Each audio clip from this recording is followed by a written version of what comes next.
Sir ये तो मर चुकी है। रेडी, एम्बुलेंस को फोन करो।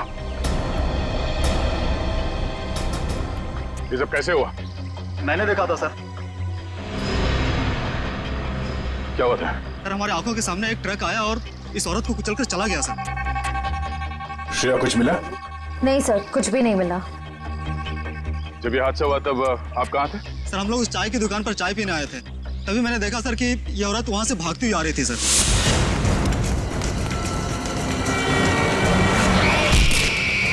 सर शायद ये स्पीड में आते हुए ट्रक को देखकर डर गई होगी, इसे पता ही नहीं चला होगा कि क्या करे। पर उस ट्रक ड्राइवर को तो पता होना चाहिए था कि उसे क्या करना है।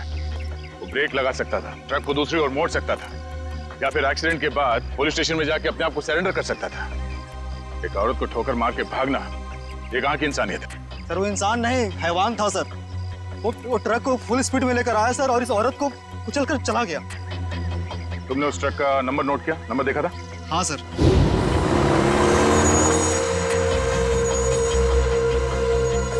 इस औरत के हाथ में कोई पर्स या बैग वगैरह था? नहीं सर। लेकिन सर इस औरत के हाथ में एक बच्चा था।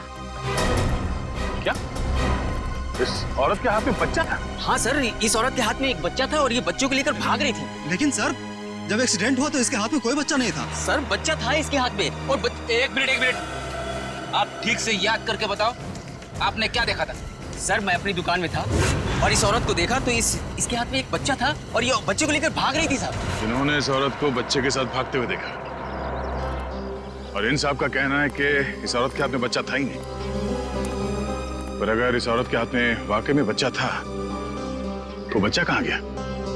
कहीं ऐसा तो नहीं कि इस औरत ने बच्चे को कहीं छोड़ दिया? हो सकता है फ्रेडी, उस बच्चे को ढूंढना होगा।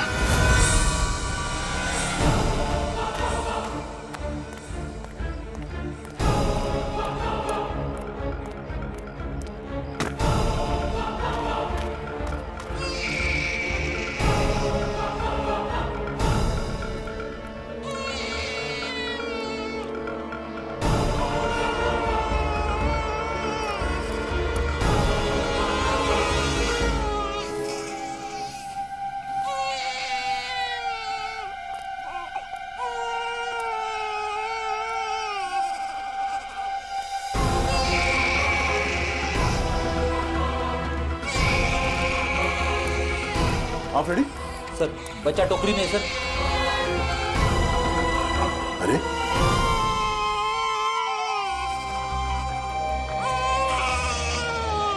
उस औरत ने बच्चे को यहाँ पे टोकरी में छोड़ दिया। लेकिन सर कोई अपने बच्चे को इस तरह टोकरी में छोड़ के क्यों जाएगा? हाँ साहब कहिए। ये बच्चा यहाँ इस टोकरी में कैसे आया? बच्चा? हाँ सर मुझे नहीं पता, मैं तो अपनी दुकान लगा रहा था, फल लेने गया था। इसका मतलब है मरने से पहले इस औरत ने इस बच्चे को यहाँ टोकरी में रखा। हमें उस मरी हुई औरत का पता लगाना है और ये बच्चा। इस बच्चे को हम अपने साथ लेके चलते हैं। इस बच्चे का ख्याल रखना हमारा फर्ज है। पहले ये पता करते हैं कि इस बच्चे के परिवार में है कौन। सर उस औरत के बैकग्राउंड के बारे में तो कुछ पता नहीं चला, पर डॉक्टर सालुंके ने कुछ जरूरी बात पता लगा ली है। वो क्या? इस औरत का और उस बच्चे का खून का कोई रिश्ता नहीं। क्या? इस बच्चे का और उस औरत का डीएनए मैच नहीं हो रहा है? जी सर। इसका एक ही मतलब हो सकता है दया, उस औरत ने इस बच्चे को चुरा लिया और फिर वो भाग रही थी। हो सकता है सर। काम करना पड़ेगा, मिसिंग पर्सन ब्यूरो से पता लगाना पड़ेगा कि क्या किसी ने बच्चा गायब होने की रिपोर्ट दर्ज करवाई है क्या। और डॉक्टर सालुंके का इस बच्चे की माँ के बारे में भी कुछ कहना है सर। क्या? इस औरत ने जो सैंडल पहने हुए थे, उस सैंडल के नीचे के हिस्से की तरफ हमें खून के कुछ अंश मिले। उस खून का डीएनए करने से पता चला कि उस खून का डीएनए और उस बच्चे के खून का डीएनए आपस में मैच होते हैं। और उस औरत की उम्र जिसका वो खून है लगभग 28 से 30 साल होनी चाहिए। खून के निशान? फिर जरूर इस बच्चे की माँ बुरी तरह से घायल हुई होगी। सर हो सकता है उस अनजान औरत ने ही हमला किया हो बच्चे की माँ पर और बच्चे को लेकर भाग गई। सर लगता है ये कोई बहुत बड़ी साजिश है। उस औरत का एक्सीडेंट नहीं बल्कि जानबूझ के खून किया गया है। सर हमने आरटीओ में भी पता किया, ट्रक का नंबर उनके रिकॉर्ड्स में भी नहीं है। ये देखो बॉस, अब कोई प्रॉब्लम नहीं है, अरे प्रॉब्लम तो तब होगा जब बॉस का फोन आएगा। उसको क्या जवाब दोगे? ये काम अधूरा छोड़ दिया। सर, एक ऐसा सुराग मिला है जिससे पता चल सकता है कि ये औरत है कौन। वो क्या? ये उस औरत के कपड़े, इस पे लॉन्ड्री का टैग लगा हुआ है। बस सुबह इस टैग से पता लगाओ ये कौन सी लॉन्ड्री है, और इस लॉन्ड्री से हमें पता चलेगा कि ये औरत रहती कहाँ है। सर, तब तक मैं इस बच्चे को संभालूंगा सर, अपने घर पे। बस बच्चे को अपने साथ रखना चाहता हूँ सर। सर, मैं भी आपकी मदद करूंगी।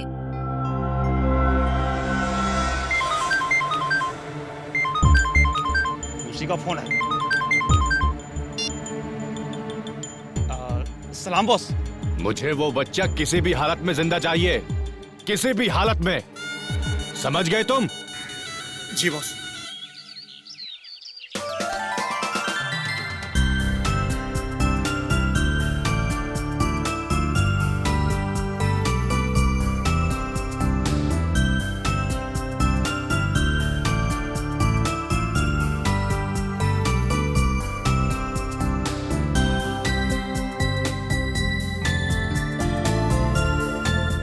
सर, आप शांत हो जाइए, मैं इसे संभालती हूँ।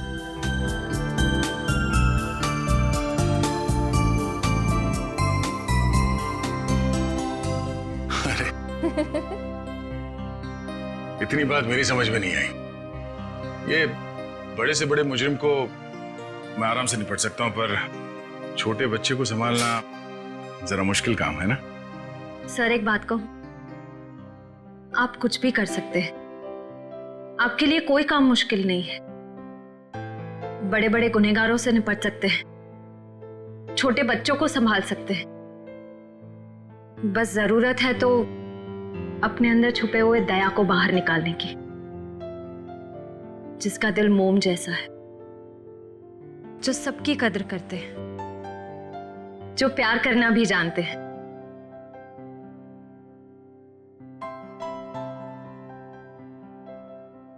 I mean, जो सबकी इज्जत करना भी जानते हैं। अब चिंता करने की कोई जरूरत नहीं है सर, मैं आ गया हूं। अरे फिर तुम, क्या बात है? आओ। सर, हाँ? जब मुझे एहसास हुआ कि आप अकेले बच्चे को संभाल नहीं पाओगे तो मैं आ गया। ला, बच्चा दो। इट्स ओके सर, मैं बच्चे को नहीं संभाल पाओगी, मुझे दे दो। लेकिन फ्रेडी, बच्चे को नींद नहीं आएगी, उसे सुलाने का तरीका मेरे पास है। बच्चा दे दो।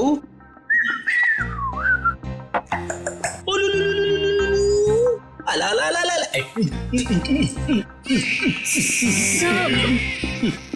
फ्रेडी क्या कर रहे हो? सर, जिद छोड़ो और बच्चे को वापस दे दो शेफ। सर प्लीज, मैं संभाल लूंगी। कोई प्रॉब्लम नहीं है सर, बच्चे को चुप कराने का फॉर्मूला मेरे पास है। श्रेया, टीवी का रिमोट देना। अब देखना सर, ये कार्टून चैनल देख के बच्चा कैसा खुश होता है। कौन से नंबर पे?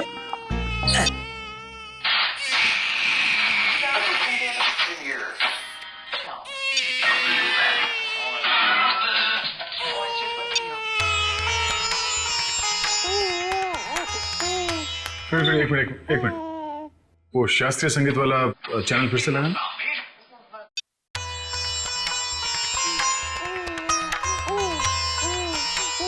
सुरों की काफी समझ है इसे। हाँ सर, बड़ा होके बड़ा संगीतकार बनेगा। सब हो रही दुकान।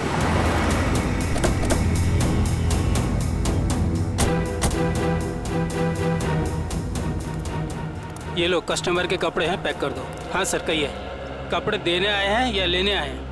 अगर देने क्या था उसने? मैडम, मैंने बोला 5 दिन बाद कपड़े लेके जाना। वो बोली मैं 2 दिन में आऊंगी। मैंने कहा नहीं मिलेंगे, तो मुझसे गुस्सा करने लगी। बोली तुम्हें धोबी घाट पर ले आकर उल्टा लटका दूंगी, और किसी के साथ मोटरसाइकिल में बैठकर चली गई। उस मोटरसाइकिल वाले का चेहरा देखा था तुमने? साहब, उस समय शाम हो चुकी थी और वो रोड के उस पार खड़ा हुआ था, तो मैं ध्यान नहीं दे पाया साहब। इस मोबाइल नंबर के जरिए हम उस मोटरसाइकिल वाले तक पहुंच जाएंगे। चुप रहो, समझे? तो एक मिनट, आ रहे हैं। उस औरत का नाम गोपी था। Very good. उसके मोबाइल नंबर से उसका घर का पता निकालो। इस केस में इस औरत की पूरी जानकारी चाहिए हमें, ठीक है? रजत, मैं तुम्हें बाद में फोन करता हूं।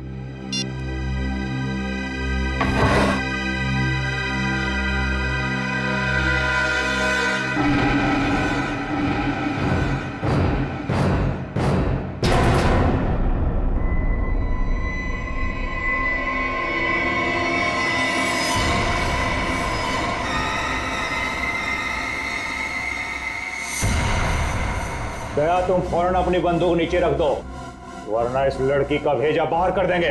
दया, तुमसे हमारी कोई दुश्मनी नहीं है, बस ये बच्चा हमारे हवाले कर दो और अपनी जान बचा लो। अपनी जान की परवाह करने वाले कायरों को हम सीआईडी में भर्ती नहीं किया करते।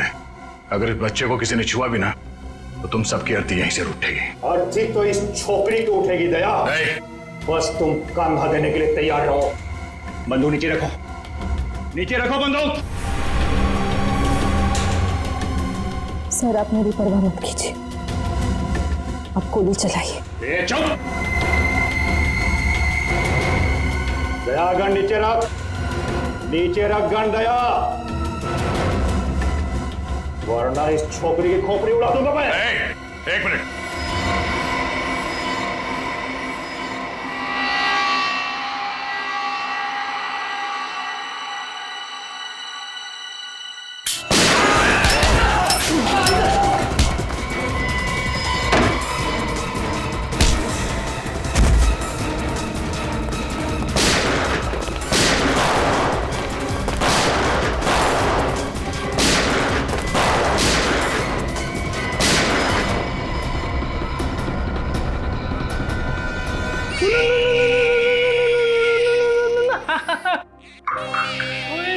इतना छोटा सा मासूम बच्चा किसी का क्या बिगाड़ सकता है? ये तो कोई राक्षस ही है जो ऐसे मासूम बच्चे पर हमला करने को देखता है। सर, उस गुंडे का क्रिमिनल रिकॉर्ड मिल गया। क्या नाम है उसका? उसका नाम शमी है और उस पे कॉन्ट्रैक्ट किलिंग और किडनैपिंग के 3 केसेस चल रहे हैं। कॉन्ट्रैक्ट किलिंग और किडनैपिंग? लेकिन ये सिर्फ कॉन्ट्रैक्ट किलिंग का केस नहीं है, ये कुछ और ही चक्कर है, कोई बड़ी साजिश है ये। सर, मोबाइल कंपनी ने गोपी का जो एड्रेस दिया था वो गलत है सर। गलत है? हाँ सर। मतलब सर ये सब पहले से प्लान था?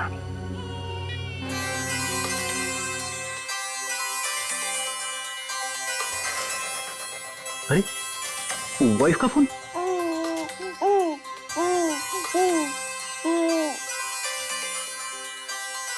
कैसी लगी ट्यून? अच्छी अच्छी अच्छी।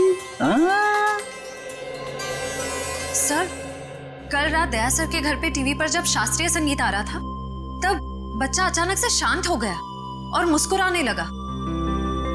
अच्छा, वैसे आमतौर पे इस तरह की धुन सुनकर बच्चे उछलने लगते हैं। हाँ, लेकिन अभी भी फ्रेडी सर की रिंगटोन सुनकर बच्चा कैसे खुश हो गया? सर, हो सकता है कि जब से इस बच्चे का जन्म हुआ हो तब से ये शास्त्रीय संगीत सुनता आ रहा। हो सकता है इसके माता पिता में से कोई संगीतकार या गायक हो।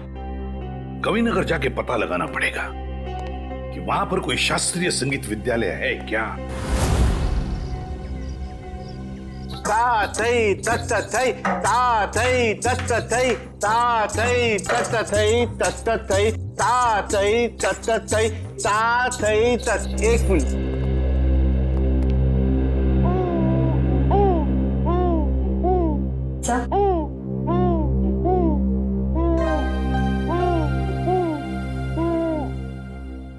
लगता है सही जगह पे हैं। नमस्ते। नमस्ते। अरे वाह, ये बच्चा तो बड़ा कोमल है, इसके पैर में कला भी नजर आती है, लेकिन नृत्य सीखने के लिए ये उम्र बहुत छोटी है। मास्टर जी, हम यहाँ बच्चे को नृत्य सिखाने के लिए नहीं लाए हैं। तो फिर इस नन्ही सी जान को आप यहाँ क्यों ले आए? हम लोग सीआईडी से हैं और एक केस के सिलसिले में आपसे कुछ पूछताछ करने आए हैं। ओह जी, पूछिए। जरा इस बच्चे को देखिए, आप पहचानते हैं इसे? देखा आपने इसे?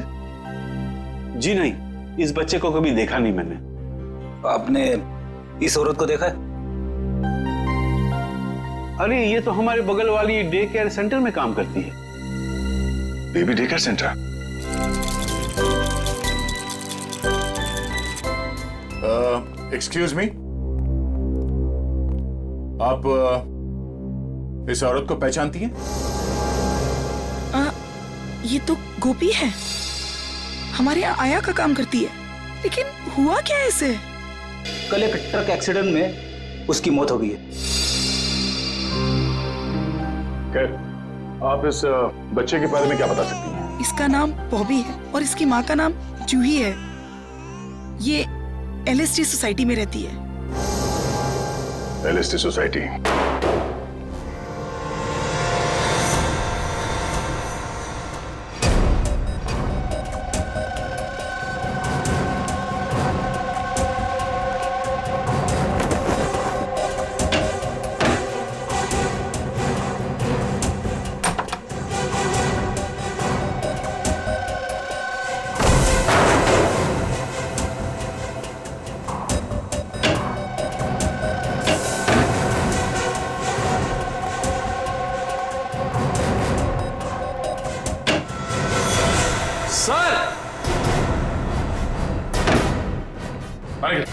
सर, ये देखिए, बॉबी की माँ जूही को ही मार दिया। ये देखो, गोली गले और पेट पे मारी गई है। लगता है इसे मरे हुए भी काफी समय हो गया, खून पूरी तरह से सूख गया। सर, ऐसा लग रहा है मैंने इनको कहीं देखा है, लेकिन याद नहीं आ रहा कहाँ देखा है।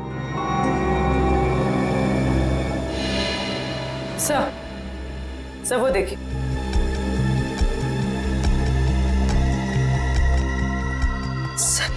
खून से सने हुए जूतों के निशान।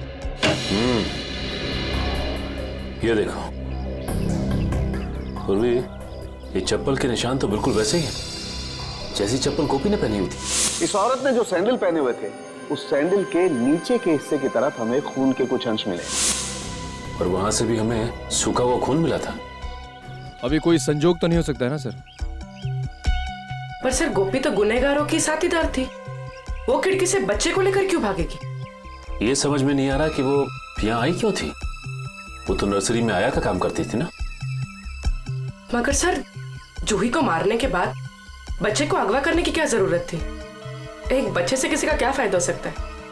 सर, मुझे लगता है ये जूही के पति की फोटो है। लेकिन ये जूही के पति की फोटो है नहीं, बल्कि थी। हॉल में इस फोटो पे हार चढ़ा हुआ था। एक काम करो, इस कमरे को अच्छी तरह से छान मारो, देखो क्या मिलता है। सर,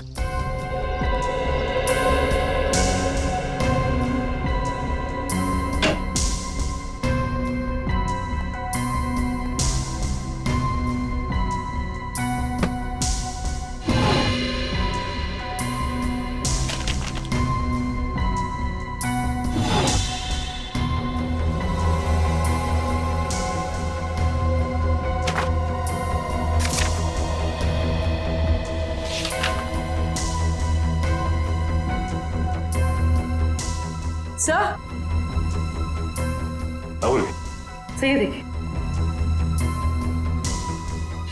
तो जूही एक एक्ट्रेस थी, इसीलिए उसने अपना पोर्टफोलियोज बनाया था। याद आया सर, मैंने इनको एक पंजाबी फिल्म में देखा था, उसमें हीरोइन थी। अच्छा? हाँ सर। इस घर का लिव एंड लीज एग्रीमेंट मिला है सर। सर, ये वोटर आईडी है सर। इसमें इनका नाम जूही नहीं बल्कि असली नाम शीतल है सर। और ये जीवन शांति आश्रम का रिसीप्ट भी है सर। तो ये बात है। ये जूही उर्फ शीतल 5 सालों तक एक आश्रम में रह रही थी और 1 साल पहले ही आश्रम से बाहर आई है। मगर सर, एक फिल्म की हीरोइन 5 साल तक आश्रम में क्यों रहेगी? ये देखो, शीतल के पिता रविकांत का नाम लिखा हुआ है इस कार्ड पे। सर, ये रहा डॉक्टर रविकांत का घर। बहुत बड़े साइंटिस्ट हैं वो।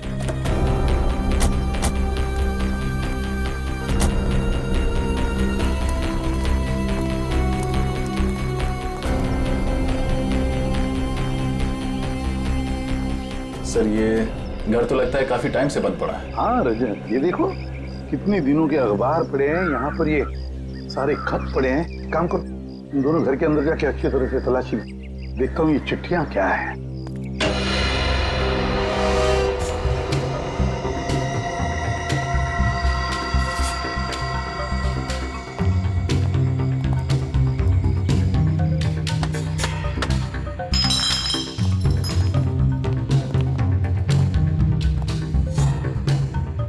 मुझसे पहले ही यहाँ कोई आ चुका है, शायद कुछ ढूंढने। देखो कुछ हाथ लगता है क्या? सर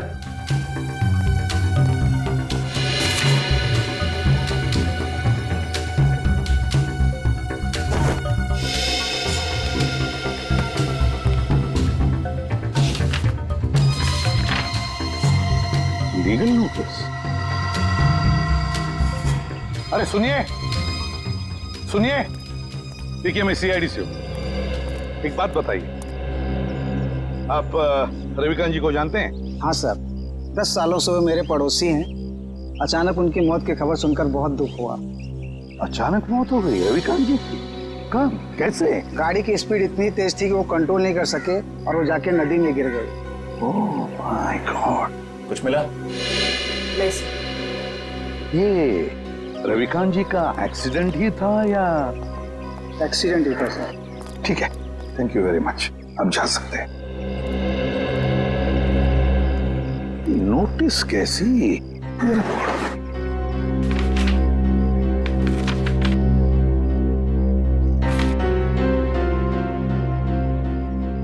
माय गॉड, तो रविकांत जी के घर की नीलामी की नोटिस है। सर इतनी जल्दी ही नोटिस? पिछले महीने तो रविकांत जी की मौत हुई थी। तो पूर्वी पिछले महीने रविकांत जी की मौत होगी, उसके बाद में उनकी बेटी शीतल की मौत। ये कोई कोइंसिडेंस नहीं हो सकता, कोई इत्तेफाक नहीं है, ये कुछ और ही चक्कर है। कुछ ना कुछ तो गड़बड़ जरूर है। और फिर अब शीतल के बच्चे की भी जान को खतरा है। इस रविकांत जी के एडवोकेट से मिलना पड़ेगा, वकील से मिलना पड़ेगा, पता लगाना पड़ेगा इस घर के नीलामी का राज क्या है। ओ, रविकांत जी की प्रॉपर्टी की नीलामी की नोटिस? ये तो मैंने बनवाई है, लेकिन आपको कहां से मिली? उनके घर से। एक और बात, उनकी बेटी शीतल का किसी ने खून कर दिया। शीतल का खून? लेकिन ये किसने किया? उन्हीं का पता लगाने ही तो हम आपके पास आए हैं। मैं कुछ समझा नहीं। रविकांत जी और शीतल के बाद इस मकान पर हक किसका बनता है? शीतल जी के बेटे बॉबी का। सिर्फ मकान पर ही नहीं, कसारा में जो 50 एकड़ जमीन है वो भी बॉबी के नाम हो जाएगी। अच्छा, और ये नीलामी का आइडिया किसका था? रविकांत जी के छोटे भाई राकेश का। राकेश? इस राकेश के बारे में और कुछ जानते हैं? जी हाँ, दरअसल उनके परिवार को मैं पिछले 15 साल से जानता हूँ। उनके सारे लीगल मैटर्स मैं ही देखता हूँ। रविकांत और राकेश के पिताजी की जब मृत्यु हुई तो उनके प्रॉपर्टी का सबसे बड़ा हिस्सा रविकांत को मिला और सिर्फ 15% राकेश को। ऐसा क्यों किया उनके पिता? क्योंकि राकेश के तौर तरीके और आलसीपन की वजह से उनके पिताजी काफी नाराज थे और उनको राकेश पर भरोसा नहीं था। तो इस बात से तो राकेश जी को बहुत गुस्सा आया होगा। जी हाँ, बहुत। इतना ही नहीं, उसने अपने भाई के साथ सारे रिश्ते नाते तोड़ दिए थे। फिर अचानक दिवाली के दिन आकर गले मिले और सारे गिले शिकवे दूर हो गए। हो सकता है ये राकेश की चाल हो, रविकांत जी का भरोसा जीतकर उनकी पीठ पर वार करने की। सर ये भी तो हो सकता है कि बॉबी को राकेश जी ने अगवा करवाया हो। ये तो राकेश से मिलकर ही पता चलेगा।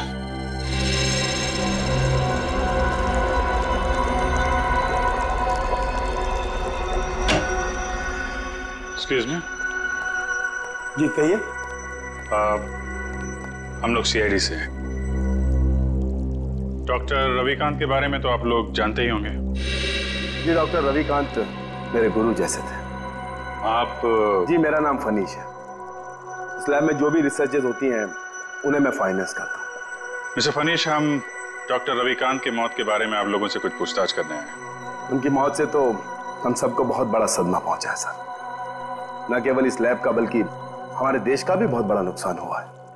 लेकिन वो कहते हैं ना कि नसीब के आगे किसी का बस नहीं चलता। ऐसा लगता है कि उनकी मौत से किसी और का नसीब जरूर जग गया है। मैं कुछ समझा नहीं। हमें शक है कि उनकी कार का एक्सीडेंट हुआ नहीं है बल्कि करवाया गया है। यानी किसी ने उनका मर्डर किया? शायद। वैसे किस चीज पे रिसर्च कर रहे थे डॉक्टर रविकांत? इसके बारे में तो उन्होंने कभी किसी को कुछ नहीं बताया। वो एक टॉप सीक्रेट रिसर्च कर रहे थे, इसीलिए उसका जिक्र उन्होंने कभी किसी को नहीं किया। सर वो कुछ डरे डरे से रहते थे। क्यों? किससे? इसके बारे में उन्होंने किसी को बताया नहीं, लेकिन वो अपने जो रिसर्च के पेपर्स है ना, वो अपने केबिन के लॉकर में रखते थे और तकरीबन हर रोज वो लॉकर का पासवर्ड चेंज करते थे, पता नहीं क्यों। लगता है ये रिसर्च की वजह से उनका फोन किया गया है। उनका केबिन दिखाइए जरा।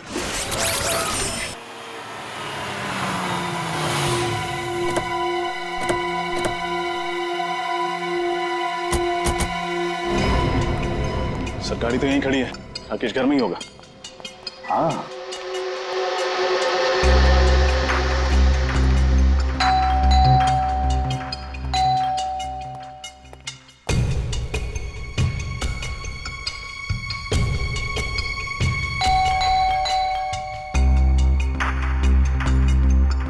तो लगता है घर में कोई नहीं है, कोई दरवाजा नहीं खोल रहा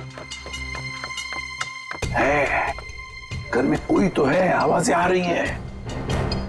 खोल दो दरवाजा।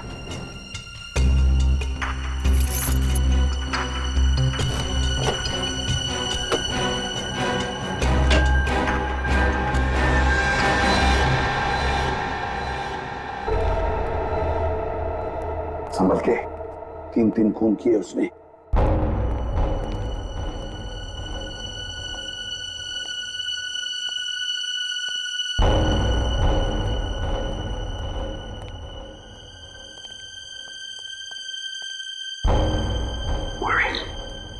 इस तरफ जा। सर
कौन है आप लोग? सीआईडी। लेकिन मैंने किया क्या है? क्या क्या है? हैं? क्या क्या है? अभी पता चल जाएगा क्या क्या है। इसके घर की अच्छी तरह से तलाशी लो। सर आप पूरे घर की तलाशी ले लीजिए, पर प्लीज मुझे ये तो बताइए कि मेरा गुनाह क्या है? रविकांत और शीतल को क्यों मरवाया तुमने? शीतल का कत्ल हो गया सर? कब और कैसे? कब और कैसे? बड़े भोले बनने की कोशिश कर रहे हो राकेश जी, हैं? सर प्लीज मेरा यकीन मानिए, इसके बारे में मैं कुछ नहीं जानता। झूठ झूठ बोल रहे हो तुम। रविकांत और शीतल को पहले मरवाया और फिर शीतल के बच्चे को अगवा किया। इस औरत को पैसे दिए थे ना तुमने ये सब करने के लिए? क्यों? नहीं सर, मैंने ऐसा कुछ नहीं किया। इस औरत को मैं पहली बार देख रहा हूं सर। सर मैं रवि भैया और शीतल का खून क्यों करवाऊंगा? इसलिए, इस जायदाद के लिए। जायदाद के पेपर थे, है ना? क्यों? और तुम ये भी जानते थे कि रविकांत और शीतल की मौत के बाद ये सारी जायदाद शीतल के बेटे के नाम पर हो जाती, और अगर शीतल के बेटे का कुछ कम ज्यादा होता तो ये पूरी की पूरी जायदाद तुम्हारे नाम पर हो जाती। यही चाहते थे ना तुम? जी सर, लेकिन क्या? लेकिन क्या? लेकिन सर मैंने किसी का खून नहीं किया, और ना ही सर मैंने बॉबी को किडनैप करवाया। प्लीज मेरा यकीन मानिए। तुम्हारा यकीन करूं? क्यों? क्यों यकीन करूं तुम्हारा मैं? हैं? कोई सबूत है तुम्हारे पास? तुम्हारा यकीन करूं? क्यों? क्यों यकीन करूं तुम्हारा मैं? हैं? कोई सबूत है तुम्हारे पास? हाँ सर, 1 मिनट।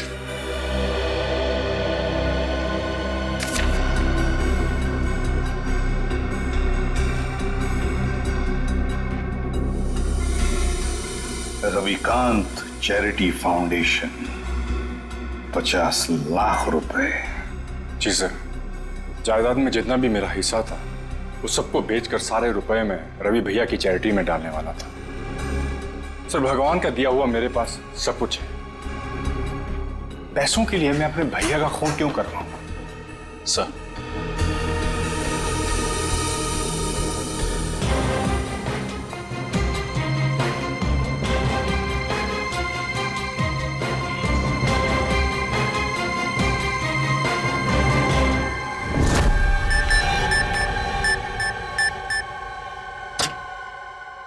ये क्या, लॉकर तो खाली है।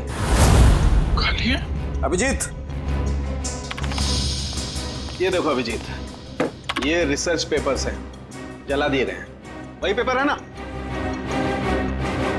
हाँ सर, ये तो वही रिसर्च पेपर्स है जिन पर डॉक्टर रविकांत रिसर्च कर रहे थे, पर उन्होंने ये जलाए क्यों? शायद उन्हें डर होगा कि ये रिसर्च के पेपर किसी गलत हाथों में ना पड़ जाए। पंकज, मिला कोई? नहीं सर, सारी फाइल्स डिलीटेड है।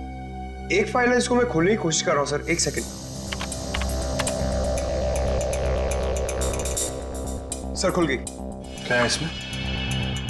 पता नहीं, साइंस के आई थिंक कोई फॉर्मूलाज है, मेरे तो कुछ समझ में नहीं आ रहा है। मैं देखता हूं।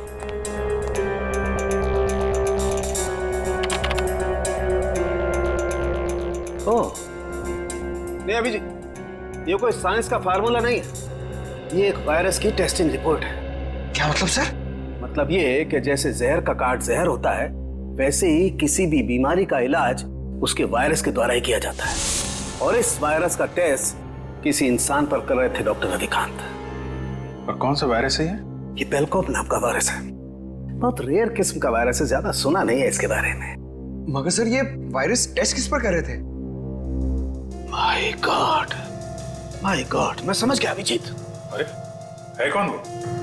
अभी नहीं, 1 घंटे के बाद मैं तुम्हें ब्यूरो में मिलता हूँ, कंफर्म कर लूं फिर बताता हूँ। सचिन, पता चला डॉक्टर रविकांत लैब में क्या बना रहा था? नहीं सर, अब तक तो कुछ नहीं पता चला। सालुंके साहब कह के गए हैं कि 1 घंटे में वापस आता हूँ। फिर बस पता चल गया, मैंने गुत्थी सुलझा ली। यार तुम्हें बता ना सालुंके। बॉस, उस रिसर्च लैब में हमने जिस पेशेंट की रिपोर्ट देखी थी उसमें पोलकॉप नाम का वायरस था। ये कौन सा वायरस है? वही तो पता लगाना है, लेकिन एक टेंशन है बॉस। किस बात की टेंशन? बॉस, मैंने जब पता लगाया तो पता लगा कि पोलकॉप नाम का वायरस तो है ही नहीं। अरे तो फिर सालुंके साहब, उस मरीज के शरीर में ये वायरस आया कहां से? वही तो बॉस, मैंने जब उस बच्चे का ब्लड टेस्ट किया दोबारा से तो पता ये चला कि उसे हिस्लेक्सिया नाम की बीमारी है, सांस लेने की बीमारी, जिसका कहीं कोई इलाज नहीं है। लेकिन जब मैंने बच्चे का ब्लड टेस्ट किया तो पता ये चला कि हिस्लेक्सिया का असर उसके शरीर में, उसके खून में धीरे धीरे कम हो रहा है। वो कैसे? वही तो प्रॉब्लम है बॉस। जब मैंने बच्चे का ब्लड टेस्ट दोबारा से किया तो पता लगा कि उसके शरीर में अलग अलग किस्म के वायरस हैं, जिसकी वजह से हिस्लेक्सिया का असर उसके खून में धीरे धीरे कम हो रहा है। और इन्हीं वायरस में से पोलकॉप वायरस भी है। मतलब वो टेस्ट रिपोर्ट बच्चे की थी? हाँ बिल्कुल। मतलब ये जो कुछ भी हुआ है इस पोलकॉप वायरस की वजह से ही हुआ है। कोई तो है जो इस पोलकॉप वायरस पर कब्जा करना चाहता है। हाँ सर, डॉक्टर रविकांत ने वायरस के सारे सैंपल और रिसर्च के सारे मटेरियल तबाह कर दिया, बर्बाद कर दिया सर। अब ये वायरस सिर्फ बच्चे के अंदर है। मतलब सचिन, बच्चे की जान को खतरा है।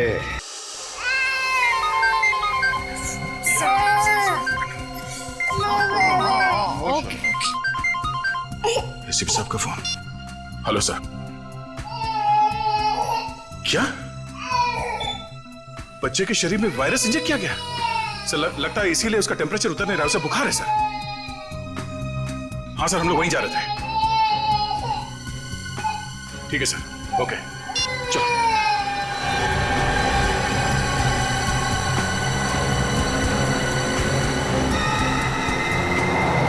चलो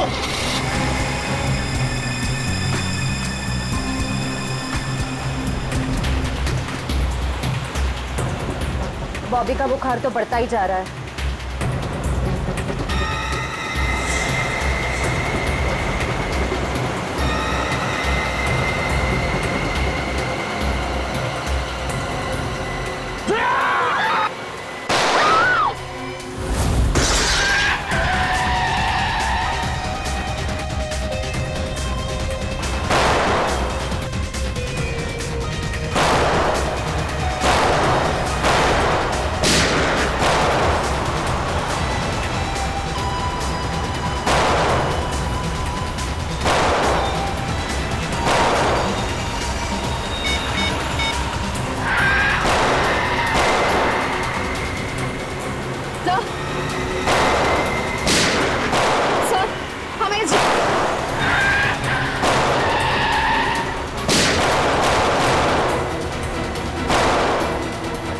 श्रेया तुम ठीक हो?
गोली खत्म हुई श्रेया। रख दया, तेरा खेल खत्म हो गया। चल कर नीचे रख। लड़की को दे, मेरे को दे, बच्चा मेरे को दे।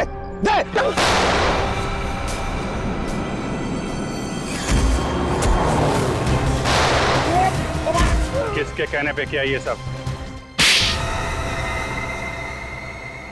शर्म आनी चाहिए तुम्हें। एक मासूम बच्चे के साथ तुमने ऐसी घिनौनी हरकत की।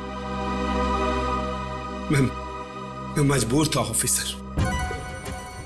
मैंने डॉक्टर रविकांत की रिसर्च पर लाखों रुपए खर्च किए, यह सोचकर कि रिसर्च कामयाब होगी तो मैं करोड़ों रुपया कमाऊंगा, मेरी कंपनी के शेयर्स फिर से टॉप पर आ जाएंगे।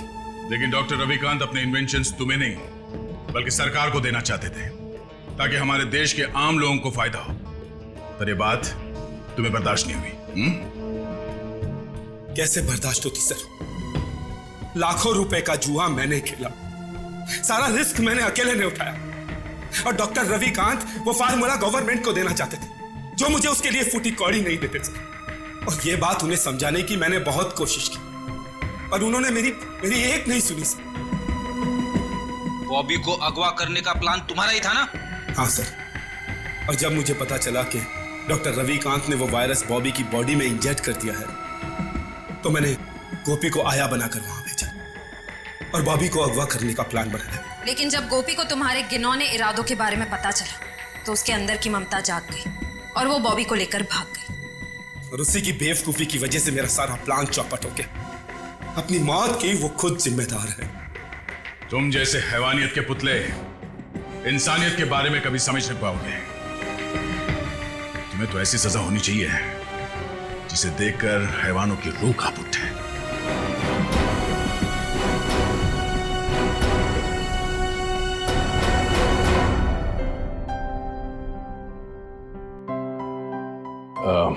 सर, हमें इस बच्चे के भविष्य के लिए कुछ करना चाहिए। हाँ, इसके भविष्य का पूरा बंदोबस्त करके रखा है।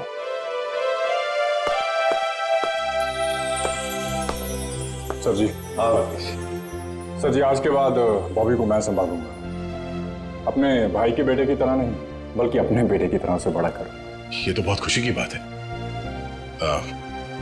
लेकिन जिंदगी में कभी इस बच्चे को किसी मदद की जरूरत पड़े तो हमें जरूर याद करना। बहुत खुशी होगी हमें। Thank you.